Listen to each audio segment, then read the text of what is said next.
ನಾರಾಯಣಂ ನಿಖಿಲ ಪೂರ್ಣ ಗುಣೈಕದೇಹಂ ನಿರ್ದೋಷಮಪ್ಯತಮಪ್ಯಖಿಲೈಸು ವಾಕ್ಯೈಃ ಅಸ್ಯೋದ್ಭವಾದಿದಮಶೇಷ ವಿಶೇಷತೋಪಿ ವನ್ಯಂ ಸದಾ ಪ್ರಿಯತಂ ನಮಸನ್ನಮಾಮಿ.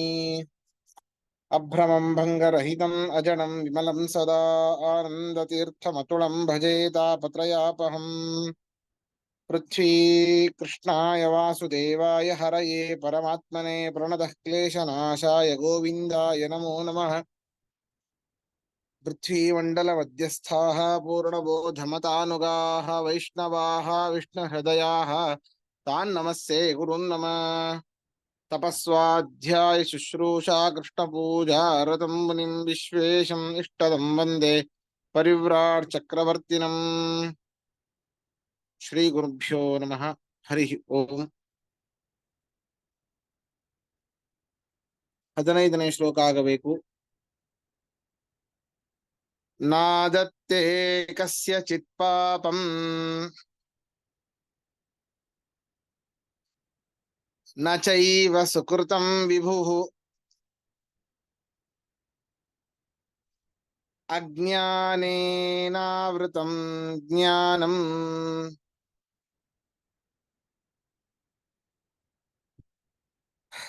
ತೇನ ಮುಹ್ಯಂತಿ ಜಂತವಃ.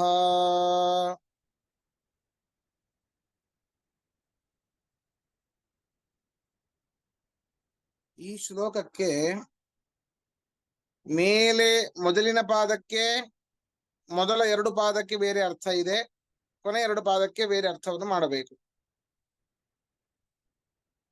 ಇದರ ತಾತ್ಪರ್ಯವನ್ನ ನೋಡುವುದಾದ್ರೆ,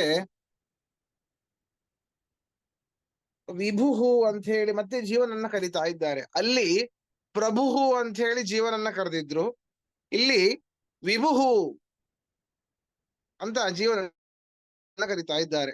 ಜಡಕ್ಕಿಂತ ಹೆಚ್ಚಿನ ಸಾಮರ್ಥ್ಯವುಳ್ಳಂತಹ ಈ ಜೀವ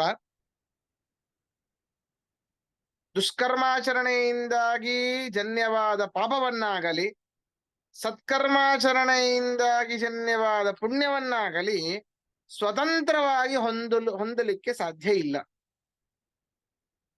ಅಂದ್ರೆ ಕರ್ಮಾಚರಣೆಯಲ್ಲಾಗಲಿ ಆ ಕರ್ಮಾಚರಣೆಯ ಫಲಪ್ರಾಪ್ತಿಯಲ್ಲಾಗಲಿ ಇವನಿಗೆ ಯಾವುದೇ ರೀತಿಯಾದಂತಹ ಸ್ವಾತಂತ್ರ್ಯ ಇಲ್ಲ ಅಂತ ಒಂದು. ಇನ್ನೊಂದು ಏನ್ ಅರ್ಥ ಮಾಡಬಹುದು ಅಂತ ಹೇಳಿದ್ರೆ, ಈ ಅಸ್ವತಂತ್ರನಾದ ಜೀವ ಸ್ವತಂತ್ರನಾದ ಭಗವಂತನು ಇವರಲ್ಲಿ ನಿಂತು ದುಷ್ಕರ್ಮಜನ್ಯವಾದ ಪಾಪವನ್ನ ಸತ್ಕರ್ಮಜನ್ಯವಾದ ಪುಣ್ಯವನ್ನ ಕೊಡ್ತಾನೆ. ಸಾಕ್ಷಾತ್ ಅವನೇನೆ ಅರ್ಥಾತ್ ಜೀವನೇನೆ ಪುಣ್ಯ ಪಾಪಗಳನ್ನು ಹೊಂದಲಿಕ್ಕೆ ಸಾಧ್ಯ ಇಲ್ಲ, ಪರಮಾತ್ಮನೇ ಕೊಡುವಂಥದ್ದು. ಆದ್ರೆ ಈ ಜೀವ ಪರಮಾತ್ಮನನ್ನ, ಹಾಗಾದ್ರೆ ನಾವೆಲ್ಲ ಇಲ್ಲಿ ಏನ್ ಪ್ರಶ್ನೆ ಅಂತಂದ್ರೆ, ಈಗ ಮಡಿಕೆಯನ್ನ ಮಾಡಿದವನು ಯಾರು? ಮಡಿಕೆಯ ಕರ್ತೃ ಯಾರು?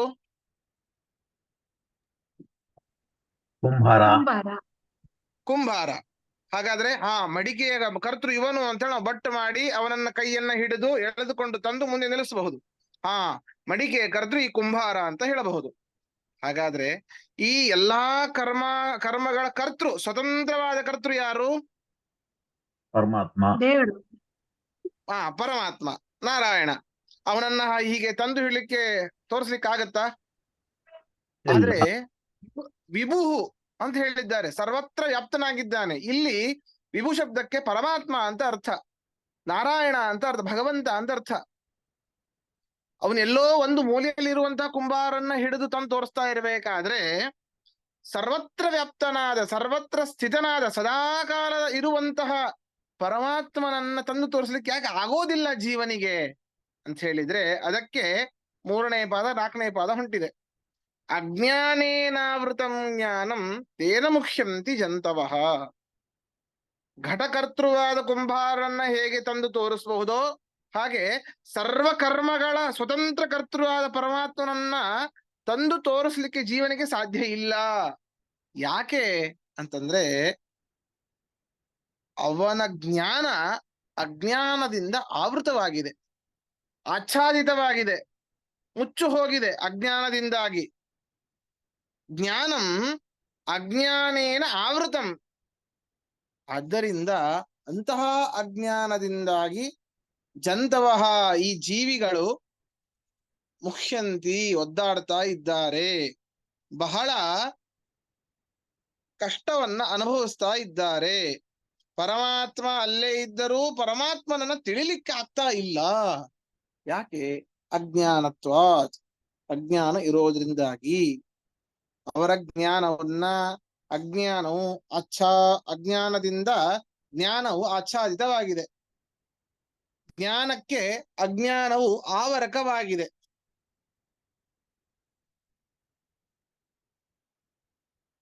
ಜ್ಞಾನವು ಅಜ್ಞಾನದಿಂದ ಆವೃತವಾಗಿದೆ, ಜ್ಞಾನಕ್ಕೆ ಅಜ್ಞಾನವು ಆವರಣ. ನೋಡಿ ಎಷ್ಟು ರೀತಿಯಿಂದ ಹೇಳ್ಬಹುದು. ಜ್ಞಾನಕ್ಕೆ ಅಜ್ಞಾನವು ಆವರಣ, ಅಜ್ಞಾನದಿಂದ ಜ್ಞಾನವು ಆಚ್ಛಾದಿತವಾಗಿದೆ, ಜ್ಞಾನಕ್ಕೆ ಅಜ್ಞಾನವು ಆವರಕವಾಗಿದೆ, ಈ ರೀತಿ ಎಲ್ಲ ಹೇಳ್ಬಹುದು. ಆದ್ದರಿಂದ ಸರ್ವತ್ರ ಸ್ಥಿತನಾದ ಪರಮಾತ್ಮನನ್ನ ಜೀವನಾದ ಈ ಜೀವನು ಯಾಕೆ ತೋರಿಸ್ಲಿಕ್ಕೆ ಆಗೋದಿಲ್ಲ? ತೋರಿಸ್ಲಿಕ್ಕೆ ಬಿಡಿ, ಅವನೇ ಸ್ವತಃ ಅವನೇ ನೋಡ್ಲಿಕ್ಕೆ ಆಗೋದಿಲ್ಲ.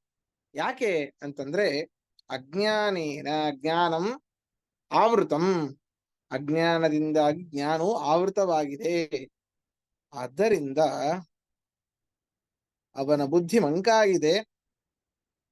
ಆದ್ದರಿಂದ ಸರ್ವತ್ರ ಸ್ಥಿತನಾದ ಪರಮಾತ್ಮನನ್ನ ತಿಳಿಲಿಕ್ಕೆ ಆಗ್ತಾ ಇಲ್ಲ ಅಂತ ಇದ್ರ ಅರ್ಥ.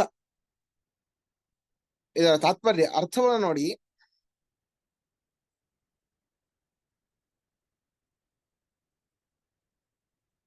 ವಿಭುಹು ಜೀವನು, ಎರಡರ್ಥ ಮಾಡಬೇಕು ಅಂತ ಹೇಳಿದ್ದೇನೆ. ವಿಭುಹು ಜೀವನು,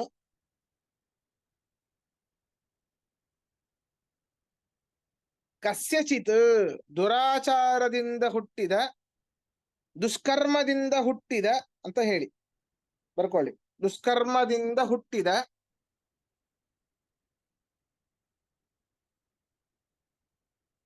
ಪಾಪಂ ಪಾಪವನ್ನು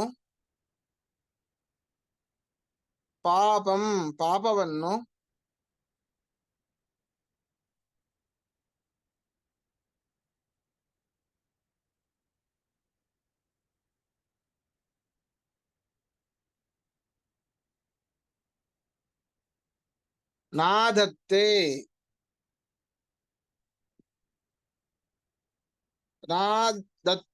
ಸ್ವತಂತ್ರವಾಗಿ ಪಡೆಯುವುದಿಲ್ಲ.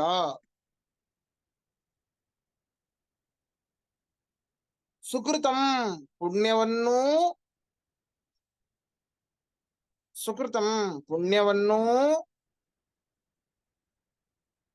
ಸ್ವತಂತ್ರವಾಗಿ ಪಡೆಯುವುದಿಲ್ಲ. ಸುಕೃತಂ ಚ ಪುಣ್ಯವನ್ನು ಸ್ವತಂತ್ರವಾಗಿ ಪಡೆಯುವುದಿಲ್ಲ.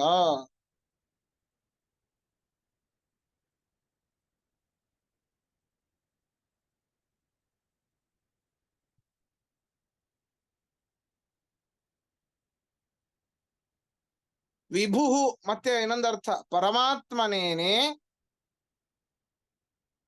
ವಿಭುಹು ಪರಮಾತ್ಮನೇ,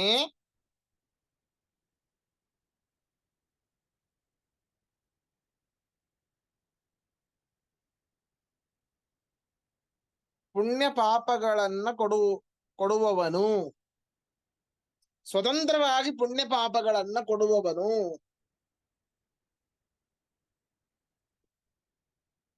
ಪರಮಾತ್ಮನೇನೆ ಸ್ವತಂತ್ರವಾಗಿ ಪುಣ್ಯ ಪಾಪಗಳನ್ನ ಕೊಡುವವನು.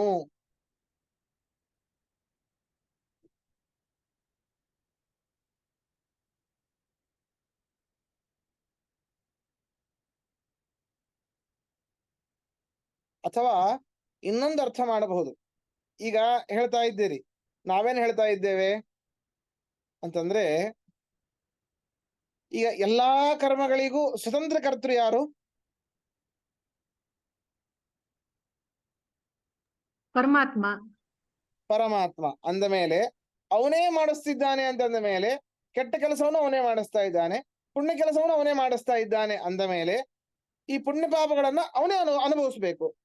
ಯಾಕೆ ಅವನೇ ಅಲ್ಲ ಕರ್ತೃ. ಸ್ವತಂತ್ರ ಅದಕ್ಕಿಂತ ಮುಂಚೆ ಕರ್ತೃವಾದ ಕೆಟ್ಟ ಕೆಲಸ ಮಾಡ್ಸೋದೇ ಬೇಡ ಆಚಾರ್ಯ. ಅಲ್ಲ ಹೌದಾ, ಇಲ್ಲಿ ಏನ್ ಪ್ರಶ್ನೆ ಇದೆ? ಸ್ವತಂತ್ರ ಕರ್ತೃ ಅವನೇ ಅಂದ ಮೇಲೆ ಅವನು ಮಾಡಿದ್ದುಣ್ಣೋ ಮಹಾರಾಯ. ಆದ್ರಿಂದ ಮಾಡಿದ ಕೆಲಸದ ಕರ್ಮಗಳ ಫಲವಾದ ಪುಣ್ಯ ಪಾಪಗಳು ಕೂಡ ಅವನಿಗೆ ಬರಬೇಕು ಅಂತಂದ್ರೆ ಬರೋದಿಲ್ಲ. ವಿಭು ಸಮರ್ಥನಾದ ಪರಮಾತ್ಮನು ಕಸ್ಯಚಿತ್ ಪಾಪಂ ನಾಧತ್ತೆ ನಚೈವ ಸುಕೃತಂ, ಪಾಪವನ್ನೂ ಅನುಭವಿಸೋದಿಲ್ಲ, ಪುಣ್ಯವನ್ನೂ ಅವನಿಗೆ ಹೋಗೋದಿಲ್ಲ.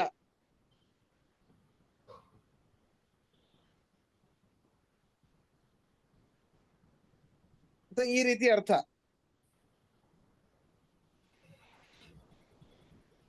ಸರಿನಾ? ಸ್ವಲ್ಪ ಕಷ್ಟನೇ ಆಚಾರ್ಯ. ಯಾಕೆ ಪಡಿಯೋಲ್ಲ ಅಂತ ಹೇಳಿಲ್ಲ, ಬರೀ ಪಡಿ. ಕರೆಕ್ಟ್, ಅದನ್ನೇ ಯಾಕೆ ಸ್ವತಂತ್ರತ್ವಾತ್. ಅವನು ಸ್ವತಂತ್ರ ಅಂದ್ರೆ ಇದರ ಅಪೇಕ್ಷೆ ಅವನಿಗೆ ಯಾವುದೂ ಇಲ್ಲ. ಇದನ್ನೆಲ್ಲ ಹೇಳಬಹುದು, ಅವನು ಸರ್ವ ಪಾಪ ವಿದೂರ ಅಂತನೂ ಗೊತ್ತಿದೆ. ಪುಣ್ಯದ ಅವನಿಗೆ ಅವಶ್ಯಕತೆಯೇ ಇಲ್ಲ. ಹೌದಾ? ಯಾರಿಗೆ ಪುಣ್ಯ ಬೇಕು? ಯಾರಿಗೆ ಆ ಪುಣ್ಯದಿಂದ ಏನು ಅದರ ಫಲ ಏನು? ಸುಖ. ಅವನು ಸುಖಶಕ್ತಿ ಪಯೋನಿಧಿ, ಸುಖದ ಸಾಗರ ಅವನು. ಅವನ ಶರೀರವೇನೇ ಆನಂದಮಯ, ಜ್ಞಾನಮಯ. ಆದ್ದರಿಂದ ಪುಣ್ಯವೂ ಕೂಡ ಅವನಿಗೇನು ಮಾಡ್ಲಿಕ್ಕೆ ಆಗೋದಿಲ್ಲ. ಆದ್ದರಿಂದ ಪುಣ್ಯವೂ ಅವನಿಗೆ ಹೋಗೋದಿಲ್ಲ, ಪಾಪವೂ ಅವನಿಗೆ ಹೋಗೋದಿಲ್ಲ. ಪುಣ್ಯ ಪಾಪಗಳ ಲೇಪ ಪರಮಾತ್ಮನಿಗೆ ಇಲ್ಲ. ಯಾಕೆ? ಈಗ ಅದೇ ಸರ್ವ ಪಾಪ ವಿದೂರ ಸಕಲ ಸದ್ಗುಣ ಸಂಪನ್ನ ಅಂತ ಹೇಳ್ತೇವೆ. ಆದ್ದರಿಂದ ಸದ್ಗುಣಗಳ ಗಣಿ ಆದ ಮೇಲೆ ಪಾಪ ಅವನಲ್ಲಿ ಇರ್ಲಿಕ್ಕೆ ಸಾಧ್ಯ ಇಲ್ಲ. ಪಾಪ ಇತ್ತು ಅಂತ ಆದ್ರೆ ಎಲ್ಲ ಗುಣಗಳ ಗಣಿ ಅವನು ಆಗ್ಲಿಕ್ಕೆ ಸಾಧ್ಯ ಇಲ್ಲ. ಹಾಗಾದ್ರೆ ಪಾಪ ಇಲ್ಲ. ಪುಣ್ಯ ಇರ್ಬೋದಲ್ಲ, ಪುಣ್ಯ ಆದ್ರೆ ಇಟ್ಕೋಬಹುದು. ಹೌದಪ್ಪ, ಪುಣ್ಯದ ಫಲ ಏನು? ಸುಖ. ಅವನು ಮೊದಲಿಂದಲೂ ಕೂಡ ಸುಖ ಸ್ವರೂಪಿಯೇನೇ ಆಗಿದ್ದಾನೆ. ಆದ್ದರಿಂದ ಪುಣ್ಯ ತಗೊಂಡು ಅವನೇನ್ ಮಾಡ್ಯಾನ? ಅದರಿಂದ ಪುಣ್ಯದ ಲೇಪವೂ ಕೂಡ ಅವನಿಗೆ ಆಗೋದಿಲ್ಲ. ಅದಕ್ಕೆ ಅವನಿಗೆ ಲೌಕಿಕ ಸುಖ ಬೇಕಿಲ್ಲ. ಹಾ, ಲೌಕಿಕ ಸುಖ ಬೇಕಿಲ್ಲ. ಆನಂದಮಯ, ಅವನು ಆನಂದಮಯ. ಸರಿನಾ? ಆದ್ದರಿಂದ ಪುಣ್ಯ ಪಾಪಗಳ ಲೇಪ ಪರಮಾತ್ಮನಿಗೆ ಇಲ್ಲ ಅನ್ನುವಂಥದ್ದು ಇನ್ನೊಂದರ್ಥ. ಅದಕ್ಕೆ ಮತ್ತೆ ಪ್ರಶ್ನೆ ಮಾಡ್ಕೊಳ್ಬೇಕು, ಹಾಗಾದ್ರೆ ಸ್ವತಂತ್ರ ಕರ್ತೃ ಅಂತ ಆದ ಮೇಲೆ ಕುಂಬಾರನ ಹಾಗೆ ತಂದು ತೋರಿಸ್ಬೋದಲ್ಲ ಅಂತಂದ್ರೆ ಅದಕ್ಕೆ ಎರಡನೆಯ ಲೈನು ಹೊರಟಿದ್ದು. ಹೌದಾ? ಯಾಕೆ ತೋರಿಸ್ಲಿಕ್ಕೆ ಆಗೋದಿಲ್ಲ ಅಂತಂದ್ರೆ ಹೇಳ್ತಾ ಇದ್ದಾರೆ,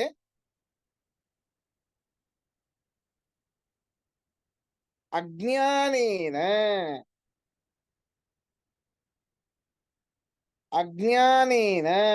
ಅಜ್ಞಾನದಿಂದ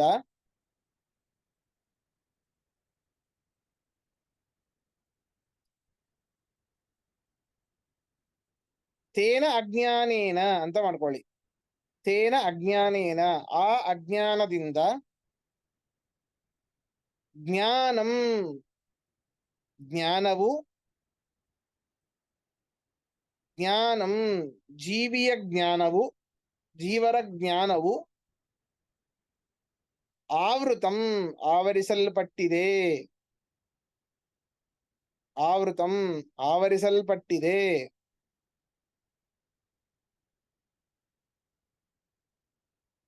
ಆದ್ದರಿಂದ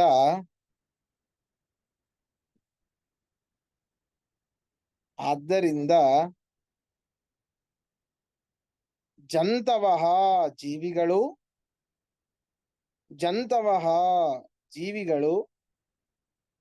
ಮುಖ್ಯಂತಿ, ಭಗವಂತನನ್ನ ತಿಳಿಯುವುದಿಲ್ಲ. ಎಷ್ಟು ಅದ್ಭುತ ನೋಡಿ. ಈಗ ನಾವಿಲ್ಲೇನೋ ಹೇಳ್ಬಿಡ್ಬೋದು, ಘಟಕರ್ತೃ ಯಾರು? ಕುಂಬಾರ ಅಂತ. ಈಗ ಅವನನ್ನ ತೋರಿಸುವ ಅಂತಂದ್ರೆ ಅವನೆಲ್ಲಿರ್ತಾನೋ ಅಲ್ಲಿಗೆ ಹೋಗಬೇಕು, ಅವನನ್ನ ತೋರಿಸ್ಬೇಕು. ಈಗ ಸರ್ವಕರ್ಮಗಳ ಕರ್ತೃ ಯಾರು? ಪರಮಾತ್ಮ. ಎಲ್ಲಿದ್ದಾನೆ? ಎಲ್ಲ ಕಡೆಯಲ್ಲೂ ಇದ್ದಾನೆ, ಆದ್ರೆ ತೋರಿಸ್ಲಿಕ್ಕೆ ಆಗೋದಿಲ್ಲ ಹಣೆ ಬರಹ. ಎಷ್ಟು ಅದ್ಭುತ.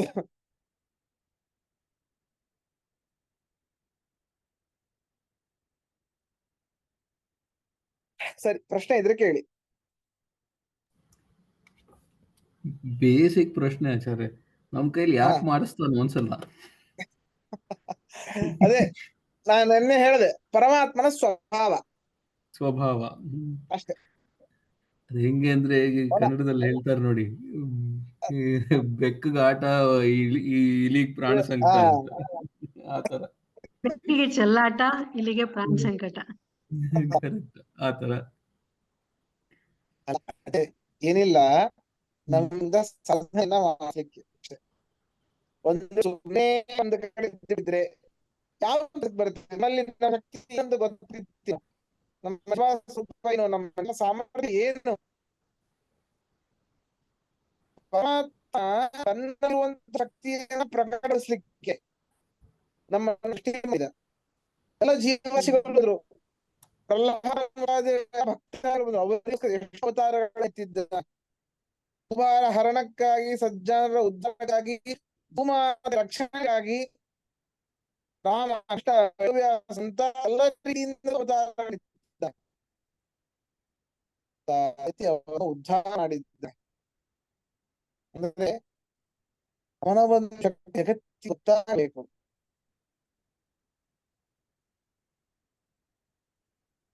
ಅವನು ಸಮಾನ ಅಂತ ಹೇಳೋದು ಯಾರು? ಹೇಳು, ಸೃಷ್ಟಿ ಮಾಡದೆ ಹೋದ್ರೆ ಹೇಳೋರು ಯಾರು?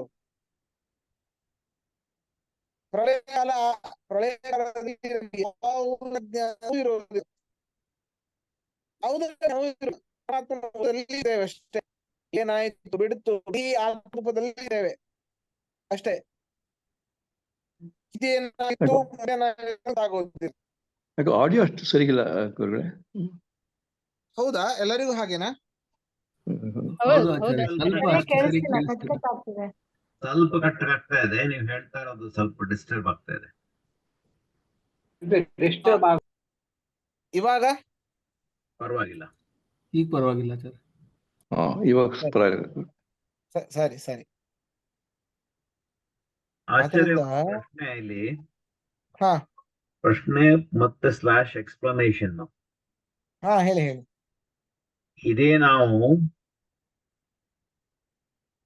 ಹರಿಕಥಾಮೃತ ಸಾರದಲ್ಲಿ ನೋಡಿದ್ರೆ ಅಲ್ಲೇನ್ ಎಕ್ಸ್ಪ್ಲೇನ್ ಮಾಡಿದ್ದಾರೆ ಅಂದ್ರೆ, ವಾದರಾಜರು ಹೇಳ್ದಂಗೆ ನಮ್ಗೆ ಪಾಪದ ಲೇಪನೂ ನಮ್ಗೆ ಬೇಡ. ಅದಕ್ಕೇನಂತಾರೆ ಅಂದ್ರೆ, ನಾವು ಜಂತುಗಳು ನಮ್ಮ ಅಭಿಮಾನ, ಅಹಂಕಾರ, ದುರಹಂಕಾರ, ನಾನ್ ಮಾಡ್ತಾ ಇದ್ದೀನಿ, ನಾನು ನನ್ನದು. ಯಾವಾಗ ನೀವು ಇಂಗ್ಲಿಷ್ ನಲ್ಲಿ ಅಂತಾರೆ ಕೋಟ್ ಫಿಟ್ ಆದ್ರೆ ನೀವು ಹಾಕೊಳ್ರಿ ಅಂತ. ಸೊ ನಂದು ನಾವು ಹಿಡ್ಕೊಂಡು ನಾನ್ ಮಾಡ್ದೆ, ನಾನ್ ಬಿಟ್ಟೆ ಅನ್ಕೊಂಡಿದ್ರೆ ಅದು ನಿಮ್ಗೆ ಅಂಟತ್ತೆ. ಅದಕ್ಕೆ ಅವರು ದಾಸರು ಏನ್ ಹೇಳ್ತಾರೆ ಅಂದ್ರೆ, ನೀವು ಮನುಸಂಧಾನ, ನಾನೇನು ಮಾಡ್ತಾ ಇಲ್ಲ, ಮಾಡೋನು ಅವನೇ, ನಿಂತು ಮಾಡ್ಸೋನು ಅವನೇ ಅಂತ ಇದ್ರೆ ನಮ್ಗೂ ಲೇಪ ಆಗ. ನೀವು ಓನ್ ಅಂಟ್ಕೊಳತ್ತೆ. ನಾನು ಓನ್ ಮಾಡಲ್ಲ, ನಾನು ಮಾಡ್ಲಿಲ್ಲ ಅಂದ್ರೆ ಗೋವಿಂದ ಅಂದ್ರೆ ಅಂಟ್ಕೊಳಲ್ಲ ಅಂತ. ಯಾಕಂದ್ರೆ ಕುಂಬಾರ ಹೊರಡೆ ಇದ್ದಾನೆ. ನಮ್ ಕೇಸ್ ನಲ್ಲಿ ಆ ಕುಂಬಾರ ನಿಮ್ ಒಳಗುನು ಇದ್ದಾನೆ. ಪ್ರತಿಬಿಂಬ ದ್ವಾಸುಪರ್ಣೋ ನಿಮ್ ಒಳಗಡೆ ನಿಂತ್ಕೊಂಡು ಮಾಡಿಸ್ತಾ ಇದ್ದಾನೆ. ನೀವೇನು ಇಲ್ಲ, ನಾನು ಮಣ್ಣೇನೆ, ಗಡಿಗೆ ಮಣ್ಣು ಅಷ್ಟನ್ನೇ ನಮ್ದು ರೋಲ್ ಇಲ್ಲಿ. ಸೊ ಆ ಅನುಸಂಧಾನ ಇಟ್ಕೊಂಡು ಮಾಡಿದ್ರೆ ನಮ್ಗೇನು ಅಂಟಲ್ಲ ಅಂತ ಅವ್ರು ಹೇಳ್ತಾರೆ. ಅದು ನನ್ಗೆ ತಲೆಗೆ ಅರ್ಥ ಆಗತ್ತೆ. ಅದೇ ಇದೇ ಅಧ್ಯಾಯದಲ್ಲಿ ಏನೇ 10ನೇ ಶ್ಲೋಕದಲ್ಲಿ ನೋಡಿ, ಬ್ರಹ್ಮಣ್ಯಾಧಾಯ ಕರ್ಮಾಣಿ ಸಂಗಂ ತ್ಯಕ್ತ್ವಾ ಕರೋತಿಹ ಲಿಪ್ಯತೆ ನ ಸ ಪಾಪೇನ ಪದ್ಮಪತ್ರ ವಿವಾಂಸ. ಎಷ್ಟು ಅದ್ಭುತ. ಎಲ್ಲ ಬ್ರಹ್ಮನೇನೇ ನಮ್ಮ ನಿಂತು ಸಕಲ ಕರ್ಮಗಳನ್ನ ಮಾಡ್ತಾ ಇದ್ದಾನೆ ಎಂಬುದಾಗಿ ಅನ್ಕೊಳ್ಬೇಕು. ಸಂಗಂ ತ್ಯಕ್ತ್ವ, ಅಭಿಮಾನವನ್ನ ಬಿಡಬೇಕು. ಆವಾಗ ಹೇಗೆ ಪದ್ಮಪತ್ರವು, ಕಮಲದ ಎಲೆಯು ಆ ಎಲೆಗೆ ನೀರು ಅಂಟುಕೊಳ್ಳೋದಿಲ್ಲವೋ ಹಾಗೆ ಈ ರೀತಿ ಅನುಸಂಧಾನವುಳ್ಳಂತಹ ವ್ಯಕ್ತಿಗೆ ಅವನು ಕರ್ಮಾಚರಣೆಯನ್ನ ಮಾಡಿದರೂ, ಸತ್ಕರ್ಮಾಚರಣೆಯನ್ನೇ ಮಾಡ್ಲಿ, ದುಷ್ಕರ್ಮಾಚರಣೆಯನ್ನೇ ಮಾಡ್ಲಿ, ಅದರ ಫಲವಾದ ಪುಣ್ಯ ಪಾಪಗಳು ಅವನಿಗೆ ಅಂಟೋದಿಲ್ಲ. ಇದನ್ನೇ ಹೇಳಿದ್ದು ಹಿಂದೆ. Perfect, thank you.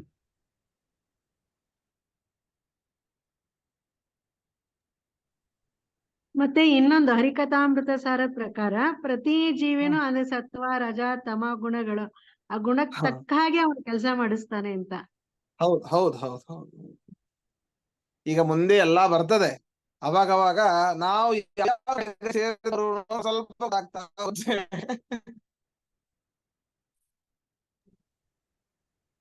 ಓ ಹೀಗೂ ಮಾಡ್ತಿದ್ದಾರೆ, ನಾವು ಹೀಗ್ ಮಾಡ್ತಿದೀವ, ಮತ್ತೊಬ್ರು ನೋಡೋದ್ ಬಿಟ್ಟೇ ಬಿಡಿ, ಮೊದ್ಲು ನಮ್ದ ನಾವು ನೋಡ್ಕೊಳ್ಳೋಣ. ಪಕ್ಕದ ಮನೆಯವರು ಏನು ಅವೆಲ್ಲ ಬೇಕಾಗಿಲ್ಲ, ನಮ್ಮ ಎದುರು ಏನು ಬೇಕಾಗಿಲ್ಲ, ನಾವು ಏನ್ ಮಾಡ್ತಾ ಇದ್ದೀವಿ, ನಾವು ಸಾತ್ವಿಕರೋ ರಾಜಸಿಕರೋ ತಾಮಸಿಕರೋ, ನಮ್ಮ ಒಂದು ನಡವಳಿಕೆ ಹೇಗಿದೆ, ನಾವು ತಿನ್ನುವಂತಹ ಪದಾರ್ಥಗಳು ಎಂಥವಿವೆ, ಉಡುವಂತಹ ಬಟ್ಟೆಗಳು ಹೇಗಿದೆ, ನಮ್ಮ ವಿಚಾರಗಳು ಹೇಗಿದೆ, ನಮ್ಮ ಮನಸ್ಸು ಹೇಗಿದೆ, ಇದರ ಮೇಲೇನೆ ನಮ್ಮ ಐಡೆಂಟಿಫಿಕೇಶನ್ ಮಾಡ್ಬೋದು.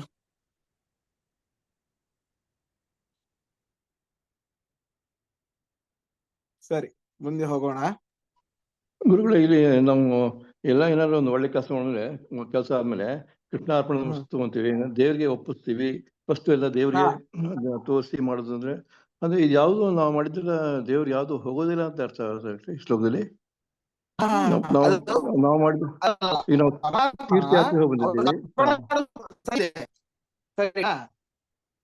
ಅರ್ಪಣೆ ಮಾಡೋದು ಸರಿ, ಈ ಇದರ ಪುಣ್ಯ ಬರೋದಿಲ್ಲ. ಯಾಕೆ? ಪುಣ್ಯದ ಅವಶ್ಯಕತೆ ಇಲ್ಲ, ಪುಣ್ಯದ ಏನು ಇದರ ಅವಶ್ಯಕತೆ ಇಲ್ಲ ಅವನಿಗೆ.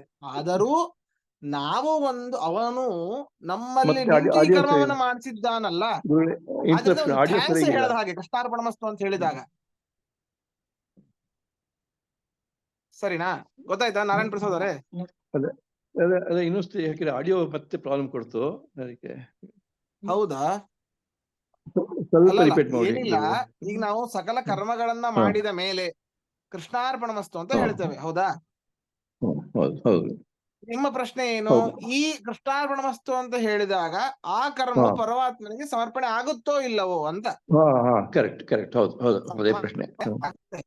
ಸಮರ್ಪಣೆ ಆಗುತ್ತೆ, ಇಲ್ಲ. ಆದರೆ ಆ ಕರ್ಮದಿಂದ ಬಂದ ಪುಣ್ಯವು ಪರಮಾತ್ಮನಿಗೆ ಹೋದಿಲ್ಲ, ಕರ್ಮ ಸಮರ್ಪಣೆ ಆಗತ್ತೆ ಅಷ್ಟೇ. ಅದು ನಮ್ಮ ಕರ್ತವ್ಯ, ಪರಮಾತ್ಮ ಸ್ವೀಕಾರ ಮಾಡ್ತಾನೆ. ನಮ್ಮ ಕರ್ತವ್ಯ ಯಾಕೆ ಅಂತಂದ್ರೆ, ನಾವು ಸಮರ್ಪಣೆ ಯಾಕೆ ಮಾಡಬೇಕು ಅಂತಂದ್ರೆ, ನಮಗೆ ಈ ರೀತಿ ಸತ್ಕರ್ಮವನ್ನ ಮಾಡಲಿಕ್ಕೆ ಬುದ್ಧಿಯನ್ನ ಪ್ರಚೋದನೆ ಮಾಡಿ ಆ ಕರ್ಮವನ್ನು ನಮ್ಮಲ್ಲಿ ನಿಂತು ಸಂಪೂರ್ಣವಾಗಿ ಮಾಡಿಸಿದ ಪರಮಾತ್ಮ. ಅದರಿಂದಾಗಿ ಒಂದು ಥ್ಯಾಂಕ್ಸ್ ಹೇಳೋದಷ್ಟೇ. ಸರಿ, ಅಷ್ಟೇ. ಆಚಾರ್ಯ, ಇವ್ರ ಪ್ರಶ್ನೆಗೆ ಚತುರ್ದರ್ಶಿ ಉತ್ತರ ಆಗ್ಬೋದಲ್ವಾ? ಚತುರ್ದಶಿ ಚತುರ್ದಶಿ ಏನು 14ನೇ ಶ್ಲೋಕನಾ? ಏನ್ ಚತುರ್ದಶಿ? ಇದು ವಿಷ್ಣು ತೀರ್ಥರು ಬರ್ದಿರೋದು. ಅದು ಉತ್ತರ ಆಗ್ಬಹುದಲ್ವಾ? ಅದನ್ನ ಅಷ್ಟೊಂದು ಗೊತ್ತಿಲ್ಲ, ಕೇಳಿದಿನ ಗ್ರಂಥ ಕೇಳಿದೀನಿ, ಅಂದ್ರೆ ಈ ರೀತಿ ಗ್ರಂಥ ಇದೆ ಅಂತ ಗೊತ್ತು, ಅದ್ರ ಓದಿಲ್ಲ ನಾನು.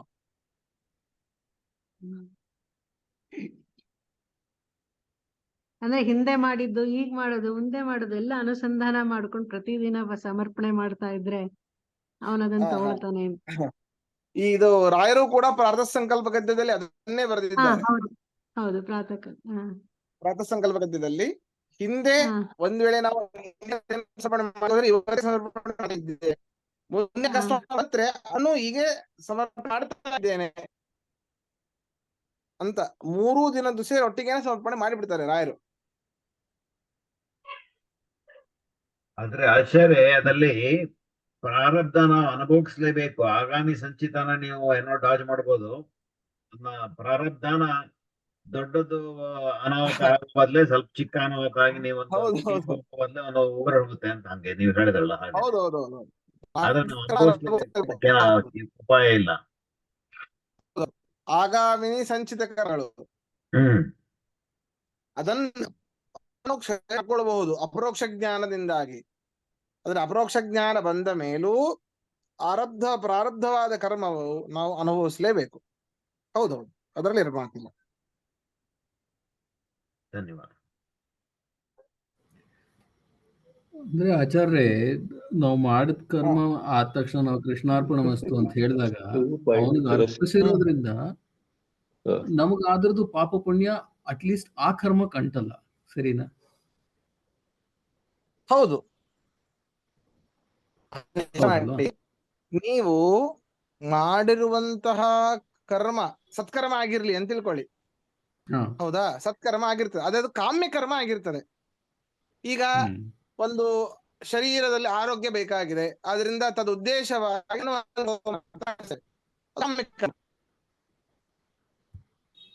ಆರೋಗ್ಯಕರವಾಗಿರುವಂತದ್ದು ಯಾವ್ದಾದ್ರು ಎಲ್ಲ ಮನೆಯಲ್ಲಿ ಬಿಟ್ಟಿದ್ದಾರೆ, ಎಲ್ಲ ಆಗಿದ್ದಾರೆ.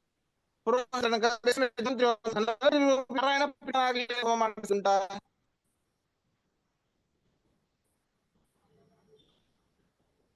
ಇಲ್ಲ. ಹೌದಾ? ಅದು ಅಕಾಮ್ಯ ಕರ್ಮ. ಅದೇ ಹೋಮನೇನೆ, ಅದೇ ಯಜ್ಞವೇನೆ, ಸರಿನಾ? ಒಂದು ಫಲವನ್ನ ಅಪೇಕ್ಷಿಸಿ ಅದನ್ನ ಮಾಡಿದರೆ ಅದು ಕಾಮ್ಯ ಕರ್ಮ, ಪುಣ್ಯ ಪುಣ್ಯ ಫಲ ಸುಖ, ಆ ಸುಖವನ್ನು ಅನುಭವಿಸಿ ಮತ್ತೆ ಬೇಕಾಗಿದೆ. ಸರಿ. ಧನ್ವಂತರಿ ಜಯಂತಿ ದಿನ ಪರಮಾತ್ಮ ಪ್ರೀತಿಯಾಗಿ ಧನ್ವಂತರಿಯನ್ನು ಮಾಡ್ತೇನೆ. ಸಂಕಲ್ಪದಲ್ಲಿ ಏನು ಬೇಡ, ಸಂಕಲ್ಪ ಮಾಡಿಸಿ. ಮತ್ತೆ ಬ್ರೇಕ್ ಆಗ್ತಾನೆ ಇದೆ ಆಚಾರ್ಯ, ಸ್ವಲ್ಪ ಅಷ್ಟು ಕ್ಲಿಯರ್ ಆಗಿ ಅರ್ಥ ಆಗ್ತದೆ. ಅಲ್ಲ, ಇದು ಫುಲ್ಲು ವೈಫೈ ಉಂಟು, ಎಲ್ಲ ಇದೆ. ನೀವು ಇವಾಗ ಮೈಕ್ರೋಫೋನ್ ಹತ್ರ ಹೇಳ್ರಿ, ನೀವು ಹಿಂದೆ ಹೊಟ್ಟೋದ್ರೆ ಹೆಂಗ ಆಗತ್ತೆ ಅಂತ ಕಾಣುತ್ತೆ. ಇಲ್ಲ, ನಾ ಹತ್ರನೇ ಇದೆ. ಈಗ ಕಾಣಿಸ್ತಿದೆ. ಈಗ ಸರಿಗಿದೆ. ಹೌದಾ? ಅದೇ ಧನ್ವಂತರಿ ಹೋಮವನ್ನ ಧನ್ವಂತರಿ ಮಾಡಿಸಿದರೆ, ಬರೀ ಧನ್ವಂತರಿ ಪ್ರೇರಣೆಯ ಧನ್ವಂತರಿ ಪ್ರೀತ್ಯಂ ಮಾಡಿಸಿದರೆ ಆ ಒಂದು ಪುಣ್ಯ ಬರ್ತದೆ, ಅದು ಅಂಟೋದಿಲ್ಲ. ಪರಮಾತ್ಮ ಅದಕ್ಕಿಂತ ಅಧಿಕವಾದ ಕಾಮ್ಯ ಕರ್ಮವನ್ನ ಆರೋಗ್ಯಕ್ಕೋಸ್ಕರವಾಗಿ ಹೋಮ ಮಾಡಿಸಿದರೆ ಯಾವ ಫಲ ನಮಗೆ ಸಿಗುತ್ತದೋ ಅದಕ್ಕಿಂತ 100 ಫಲವನ್ನ ಪದ್ಮ ಕೊಡುತ್ತೆ. ಆದ್ರೆ ಅದಷ್ಟು ನಂಬಿ ಇಲ್ಲ ನಮಗೆ. ಆದ್ರೆ ಪ್ರತಿಯೊಂದು ಇವಾಗ ನಾವು ಹಾಗ ಅನ್ಕೊಳ್ಳದೆ ಮಾಡಿದ್ರು ಅಲ್ಲಿ ಫಲಶ್ರುತಿ ಅಂತ ಇದ್ದೇ ಇರತ್ತಲ್ಲ, ಅದ್ ಸಿಗತ್ತಲ್ವಾ? ಫಲಶ್ರುತಿ ಅದೇ ಎಲ್ಲ ಉಂಟೆ ಉಂಟು, ಇಲ್ಲ ಅದೇ ಫಲ ಬಯಸು ಬೇಡ. ಆಚಾರ್ಯ ಕೇಳಿಸ್ತಿಲ್ಲ. ತುಂಬಾ ಬ್ರೇಕ್ ಆಗ್ತಾ ಇದೆ ಆಚಾರ್ಯ. ಹೌದಾ? ಹೌದು. ಒಂದೇ ನಿಮಿಷ, ಲಾಗೌಟ್ ಆಗಿ ಲಾಗಿನ್ ಆಗ್ತದೆ. ಒಂದ್ ಟ್ರಿಕ್ ಮಾಡ್ಬೋದು, ಪ್ರಶ್ನೆ ಮಾಡಾದ್ಮೇಲೆ ಮ್ಯೂಟ್ ನಲ್ಲಿ ಹೊಟ್ಟೋದ್ರೆ ನಮ್ದು ಫೀಡ್ಬ್ಯಾಕ್ ಬರಲ್ಲ. ಅದು ಕರೆಕ್ಟ್.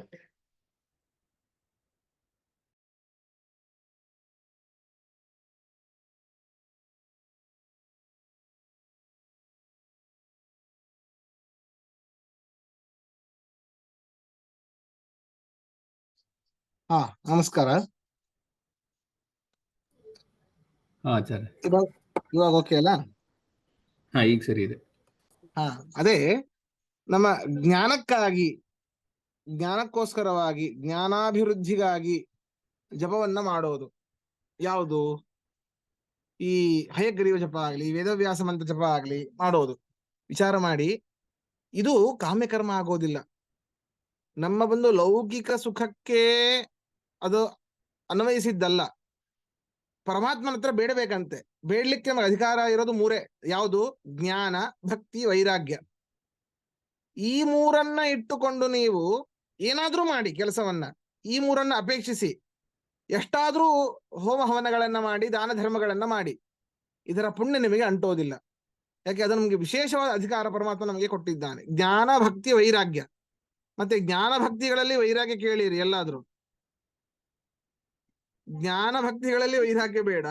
ಜ್ಞಾನ ಬೇಕು, ಭಕ್ತಿ ಪರಮಾತ್ಮನ ವಿಶೇಷವಾದ ಶಾಸ್ತ್ರಜನ್ಯವಾದ ಜ್ಞಾನ ಬೇಕು, ಭಕ್ತಿ ಬೇಕು, ಅದರಿಂದ ಜ್ಞಾನದಿಂದ ಜನ್ಯವಾದ ಭಕ್ತಿ ಬೇಕು, ವಿಷಯ ಪದಾರ್ಥಗಳಲ್ಲಿ ವೈರಾಗ್ಯ ಬೇಕು.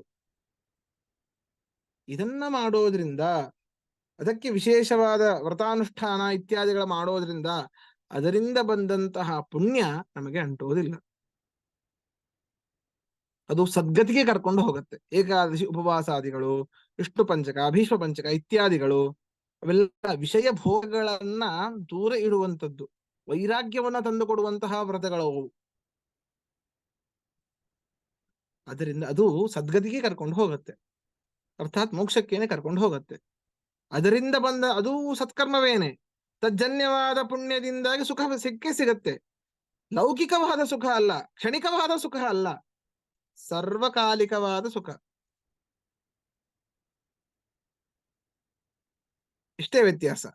ಒಂದೇ ಕರ್ಮವೇನೆ ಎರಡಕ್ಕೂ ಆಗತ್ತೆ. ನೀವು ಫಲವನ್ನ ಅಪೇಕ್ಷಿಸಿ ಆ ಕರ್ಮವನ್ನ ಮಾಡಿದರೆ ಮತ್ತೆ ಇಲ್ಲಿ ಏನೇ ಬಿದ್ದು ಅಡ್ಡಾಡ್ತೇವೆ ಸಂಸಾರದಲ್ಲಿ. ಫಲವನ್ನ ಅಪೇಕ್ಷಿಸಿದೇನೆ ಪರಮಾತ್ಮ ಪ್ರೇರಣೆಯ ಪರಮಾತ್ಮ ಪ್ರೀತ್ಯರ್ಥಂ ಇಷ್ಟು ಮಾಡಿ ಅದೇ ಉದ್ಧಾರ ಮಾಡುತ್ತೆ.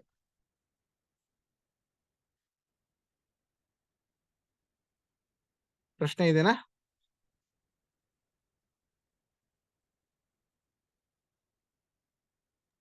ಪ್ರಶ್ನೆ ಇಲ್ಲ, ಆದ್ರೆ 5 ನಿಮಿಷ ಉಳಿದಿದೆ.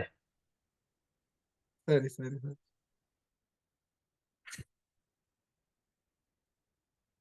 ಸರಿ. ಹಾಗಾದ್ರೆ ಇವತ್ತಿನ ಪಾಠ ಎಲ್ಲ ಮುಗಿಸೋಣ. ನಾಳೆ ಎಲ್ಲರಿಗೂ ಆಗತ್ತಾ, ಆಗೋದಿಲ್ವಾ? ಆಗತ್ತೆ. ಆಗಲ್ಲ ಆಚಾರ್ಯ. ಹೌದಾ? ನಾಳೆ ನಾನು ನಿಮ್ಗೆ ಮಧ್ಯಾಹ್ನದ ಮೇಲೆ ಹಾಕ್ತೀನಿ ಆಚಾರ್ಯ, ಆಗತ್ತಂತ. ಎಲ್ಲ ಮುಗಿಸ್ಕೊಂಡಿದ್ರೆ ನಾನು ಟ್ರೈ ಮಾಡ್ತೀನಿ. ಸರಿ ಸರಿ, ನೋಡೋಣ. ನಾಳೆ ಏನಾದ್ರು ಮೆಸೇಜ್ ಹಾಕ್ತೀನಿ ನಾನು ಗ್ರೂಪ್ ಅಲ್ಲಿ. ಆಯ್ತು ಆಚಾರ್ಯ. ನಾಡದಿಲ್ಲ ಅಂತ ಹೇಳಿದ್ರಲ್ಲ ಆಚಾರ್ಯ ನೀವು, ಅದನ್ನು ಹಾ ಮೆಸೇಜ್. ಹೌದು, ನಾಡಿದ್ದಿಲ್ಲ, ಪಾಡ್ಯ ಇದೆ, ಆದ್ರಿಂದ ನಾಡಿದ್ದಿಲ್ಲ. ಸರಿ, ನಮಸ್ಕಾರ ಆಚಾರ್ಯ. ಶ್ರೀಕೃಷ್ಣ. ನಮಸ್ಕಾರ. ನಮಸ್ಕಾರ ಆಚಾರ್ಯ.